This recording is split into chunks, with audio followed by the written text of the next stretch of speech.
Assalamualaikum warahmatullahi wabarakatuh. Nama saya Adam Fikri Noibo dari Prodi Teknologi Rekayasa Internet. Di sini saya akan menjelaskan tentang proyek UAP, yaitu dengan materi User Management System. Nah, di sini saya akan menjelaskan tentang apa itu User Management System. Nah, proyek ini bertujuan untuk mengembangkan sebuah User Management System berbasis REST API menggunakan framework Python Flex.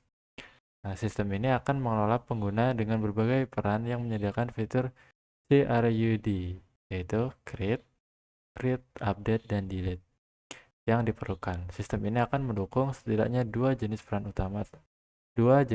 utama yaitu administrator dan operator. Nah, kemudian dalam uh, create user ini dalam user management system ini ada beberapa fitur. Yaitu yang pertama adalah create user. Nah, dalam create user ini, fungsi create user adalah dapat menambahkan user baru atau pengguna baru. Create user fungsinya dapat melihat daftar pengguna, kemudian update user dapat mengupdate semua field pengguna, delete user dapat menghapus pengguna, search user dapat mencari pengguna berdasarkan username atau full name. Kemudian ada user group management. Create user group dapat membuat, membaca, memperbarui, dan menghapus grup user. Kemudian activity logging, sistem dapat mencatat semua aktivitas pengguna seperti login, logout, perubahan password, dan lain sebagainya. Kemudian ada keamanan, pengguna dapat pengguna dengan status disable tidak dapat login. Kemudian validasi password lama saat pengguna mengubah password mereka sendiri. Admin harus memasukkan passwordnya saat mereset password dan implementasi CSRF prevention untuk setiap endpoint dengan post method. Kemudian di sini kita akan masuk ke dalam code saya. Nah, di sini ada yang pertama ada import library ya. Ada Flux, kemudian Datetime, Secret, Functional, dan yang lainnya. Nah, kemudian di sini ada app. Ini fungsinya untuk membuat instance dari aplikasi Flux. Kemudian pada secret key fungsinya untuk mengatur secret key untuk sesi Flux yang digunakan untuk menjaga data sesi tetap aman. Kemudian pada user group dan log ini adalah struktur data untuk menyimpan pengguna grup dan log activity dalam memori. Nah, di sini ada admin user. Nah, fungsinya ini untuk menyimpan data pengguna admin yang awal. Nah, kemudian user append ini berguna fungsinya untuk menambahkan pengguna lain ke dalam daftar pengguna. Nah, di sini ada beberapa fungsi yaitu log activity, find user by username, find user by ID, dan find group by ID. Nah, fungsi-fungsi ini pada log activity fungsinya gunanya untuk menambahkan log aktivitas ke dalam daftar log, kemudian yang find user by username ini mencari pengguna berdasarkan username, dan find user by ID ini mencari pengguna berdasarkan ID, kemudian find group by ID mencari grup berdasarkan ID. Nah, kita masuk untuk endpoint yang pertama. Di sini ada CSRF token dengan menggunakan metode get. Nah, fungsinya ini untuk kita mendapatkan token CSRF agar kita bisa mengakses setiap endpoint yang ada di bawah. Nah, di sini ada fungsi generate CSRF token. Nah, fungsinya ini untuk menghasilkan token CSRF dan menetapkan waktu kadaluarsanya. Kemudian ada check CSRF token. Fungsinya untuk memeriksa validalitas token CSRF yang diterima dalam permintaan. Nah, kemudian pada ini fungsi ini adalah middleware. Middleware fungsi after request ini adalah middleware yang menambahkan token CSRF ke header respon. Nah, yang pertama di sini ada endpoint login yang menggunakan metode post. Nah, ini mengautentikasi pengguna berdasarkan username dan password dan menyimpan data jika sesi berhasil. Nanti akan memasukkan username, password. Kemudian, nah ini membutuhkan eh, CSRF ya, yaitu dekorator ini. Nah, fungsi dekorator ini untuk melindungi endpoint dari serangan CSRF dengan memeriksa token CSRF. Nah, kemudian pada endpoint yang kedua, ada user init init by initial by user ID dan set admin. Nah, fungsinya ini untuk mengubah peran pengguna menjadi admin. Hanya dapat diakses oleh admin. Nah, jadi kita login dulu, baru kita bisa mengakses yang ini.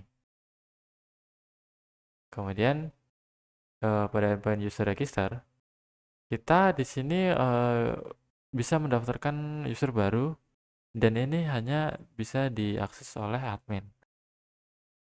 Nah, di sini ini fungsi endpoint ini adalah untuk menambahkan user baru. Kemudian ada logout. Nah, fungsinya logout ini untuk mengeluarkan akun atau ya akun dari user ya. Kemudian yang di sini ada endpoint user profile.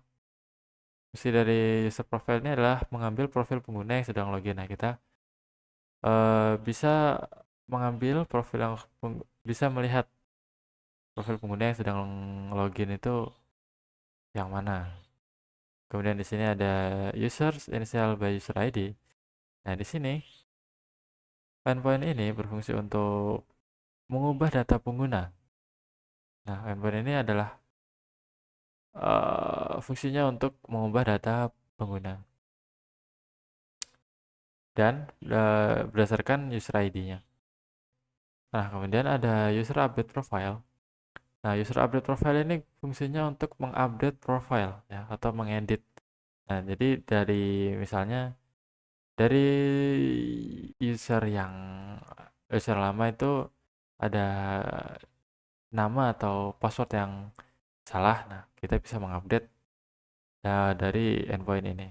Nah, kita menginputkan full name-nya, kemudian password yang baru, dan konfirmasi password. Kemudian di sini ada endpoint user. Nah, di sini dengan metode delete, nah fungsinya ini untuk menghapus user yang berdasarkan user ID-nya. Nah, di sini ada user dengan metode get. Nah, ini fungsinya untuk melihat berapa pengguna yang sudah kita daftarkan. Kemudian ada grup.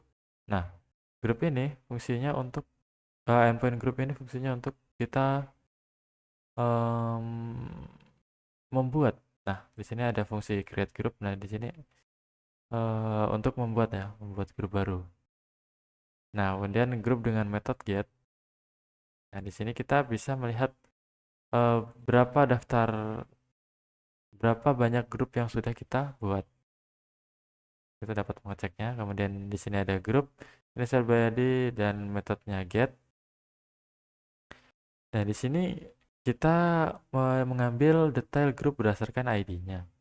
Kemudian grup initial by ID ini dengan metode put. Nah, kita fungsi endpoint ini kita dapat mengupdate grup berdasarkan ID-nya. Kemudian di sini ada grup dengan metode delete. Nah, fungsinya ini untuk menghapus grup yang sudah kita daftarkan sebelumnya berdasarkan ID-nya. Nah, kemudian di sini ada grup grup ID add member ini. Nah, endpoint ini fungsinya untuk menambahkan user ke dalam grup. Kemudian, jika grup sudah ditambahkan, nah maka akan mengeluarkan output seperti ini. Kemudian pada endpoint berikutnya ada grup initial by group ID, remove member, initial by member ID. Nah, ini fungsi endpoint ini adalah untuk mengeluarkan atau menghapus user dari grup berdasarkan ID-nya.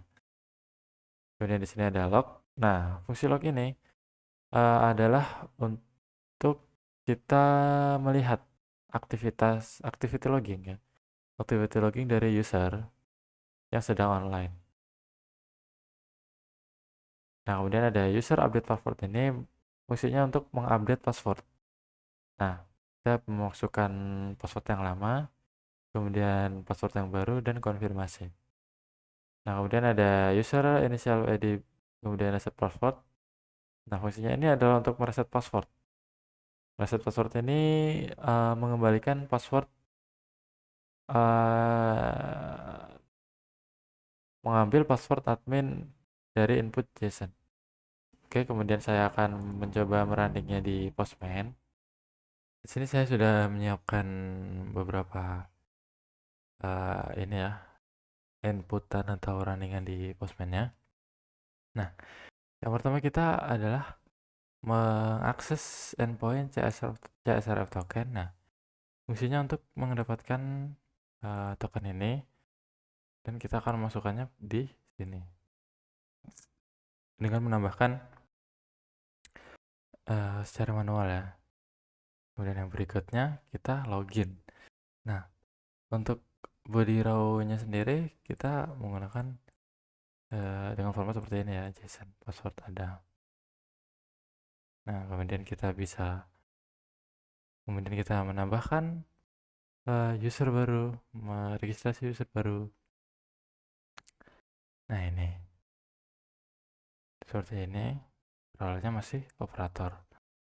Kemudian, nah, fungsinya endpoint ini untuk menjadikan user yang di sini dari operator menjadi admin role. Nah, berubah menjadi admin.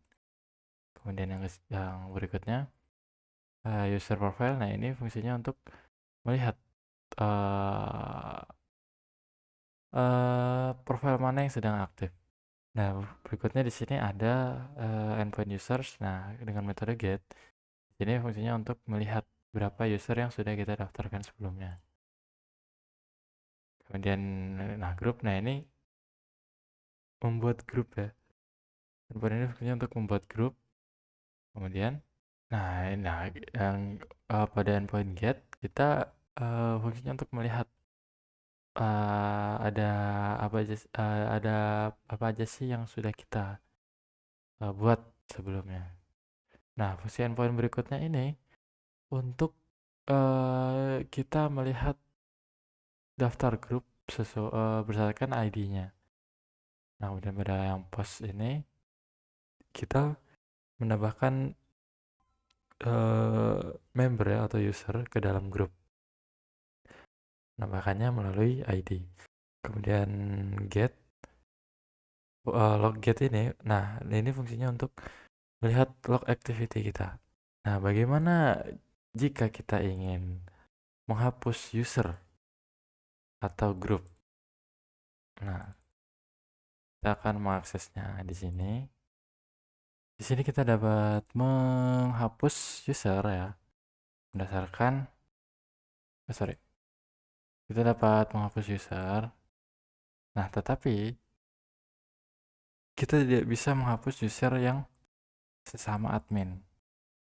Jadi kita di sini harus membuat user baru dulu. Users registers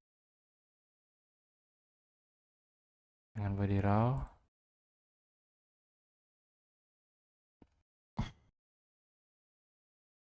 Kita copy aja dari sini, ya kan?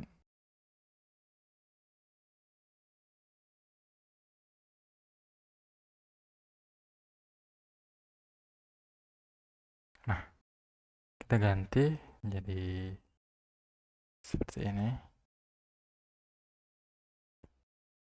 Kita post. Nah, udah. Nah, orangnya masih operator. Nah, kita coba untuk menghapusnya dengan ID 3. kita hapus dan nah sudah terdelete ya, ini sudah pasti terdelete. Nah, bagaimana jika kita menghapus grup sini, grup satu misalnya, kita send. Nah, dengan ID yang satu sudah sukses terdelete. Kemudian kita mencoba untuk mendelete member. Nah, kita untuk mendelete member pada grup ID yang kedua, ini remove member, set member dengan ID 2 ya.